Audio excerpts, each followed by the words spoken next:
Bismillahirrahmanirrahim. Assalamualaikum warahmatullahi wabarakatuh. Apa kabar anak-anak ibu yang soleh dan soleha? Hari ini kita akan belajar bahasa Sunda tentang pupuh. Setelah pembelajaran ini, diharapkan anak-anak dapat mengetahui jenis-jenis pupuh. Jenis-jenis pupuh diantaranya ada 17. Yang pertama adalah sinom. Kedua, dangdang gula.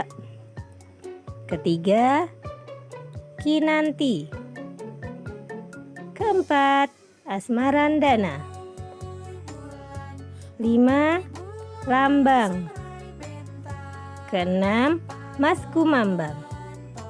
Ketujuh, pucung. Kedelapan, ladrang.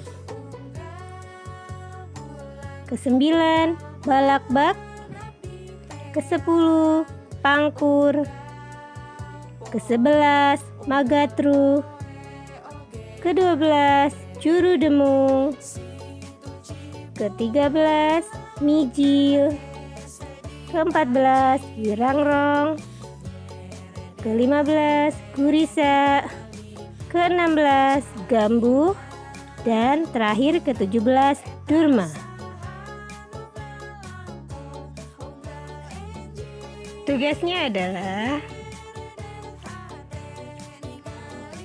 carilah 5 jenis pupuh yang ada di dalam gambar atau kolom berikut ini. Contohnya adalah kinanti. Sini sudah ada satu contohnya ya. Kemudian teman-teman tinggal mencari 4 lainnya.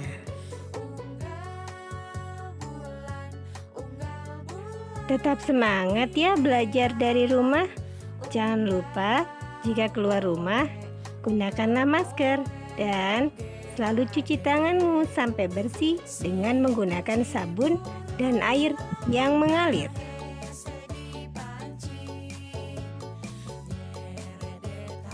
Selalu jaga kesehatan ya.